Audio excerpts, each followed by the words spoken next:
Okay, medical students, let us start with the endocrine system.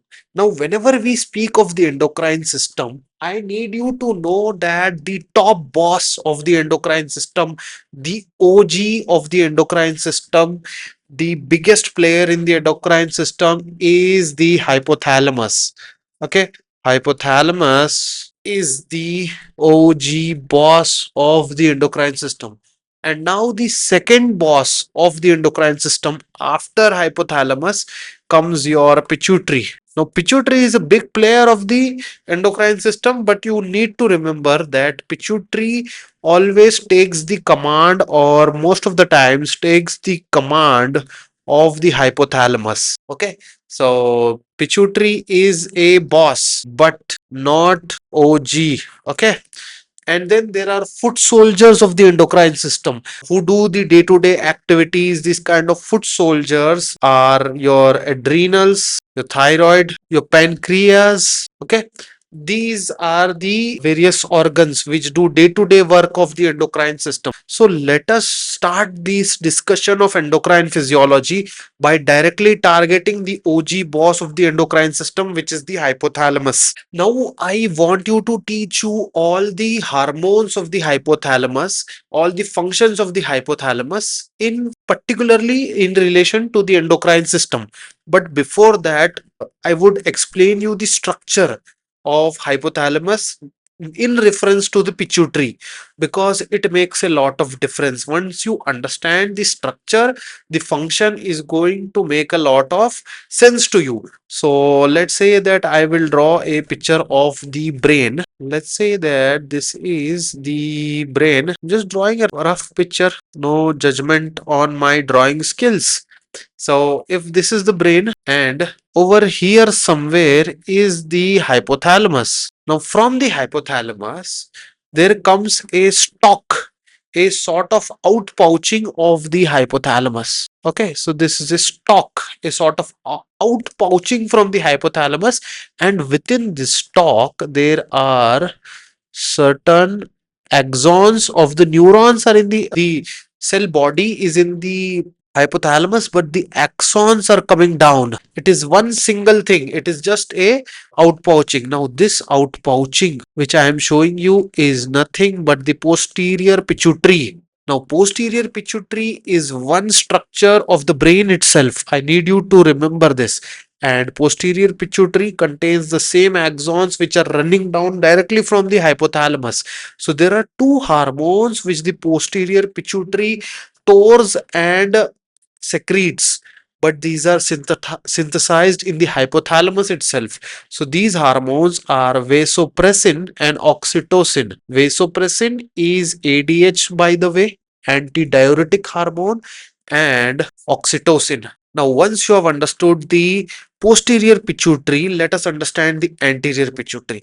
If I continue with my same drawing, let's say these are the lips of the person. Okay, since we have given the lips, let's give him a nose, let's give him eyes as well. Okay, so this is a person I'm drawing. Now this person has got a buccal cavity, a pharyngeal cavity. Okay, now there is a outpouching coming from the oropharynx, and this outpouching separates, gets cut off from here, goes here, and let's say join over here. This becomes your anterior pituitary. Now this process happens in the embryological state, not after the person turns 18. Okay, so this all everything happens in the embryological state. That's how anterior and posterior pituitary form.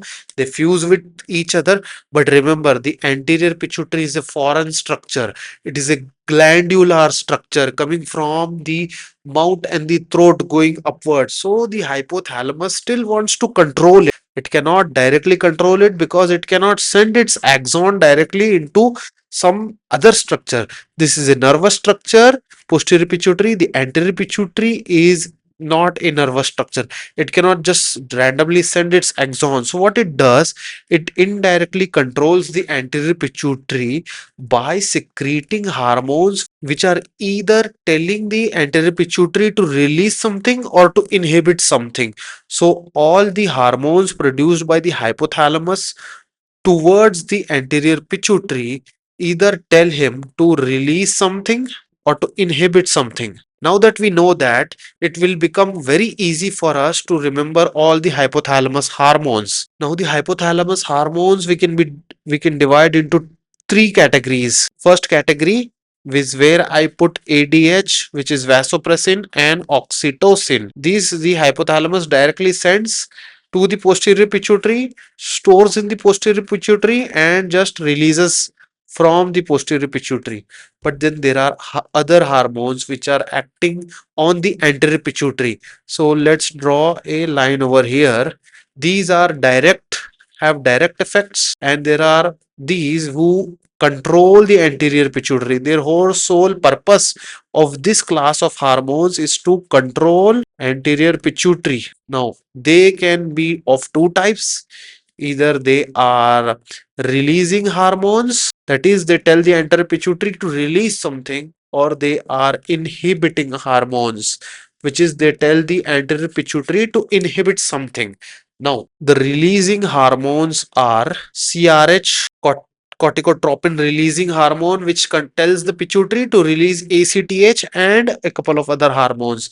And also growth hormone releasing hormone, which tells the anterior pituitary to release the growth hormone, not a big thing. Gonadotropin releasing hormone, which again tells the anterior pituitary to release FSH and LH. TRH, which tells the anterior pituitary to make TSH. So these are telling the anterior pituitary to make something. Then there is somatostatin, which is also called as growth hormone inhibiting hormone. So this is the opposite of this. Okay, somatostatin. And then there is something which is called as PIH. Now, PIH is prolactin inhibiting hormone. This is not the official name, is something which everybody knows nowadays, very popular on YouTube, is dopamine. So dopamine tells the pituitary to inhibit the production of prolactin. Obviously, dopamine has a bunch of other functions as well, but its function in respect to pituitary is that it tells the pituitary to inhibit the production of prolactin. Otherwise, the pituitary will go crazy. It will keep secreting prolactin on its own if the hypothalamus doesn't stop it. So every time there is a dopamine deficiency, every time let's say we give dopamine antagonist, what's going to happen is prolactin levels are going to increase, and that will cause galactorrhea. That is why many antipsychotic drugs also have this side effect of galactorrhea. So that was the hypothalamus hormones. In the next part of this endocrinology series, we are going to cover all the pituitary hormones. Till then, subscribe to my page, like this video, and comment your doubts below.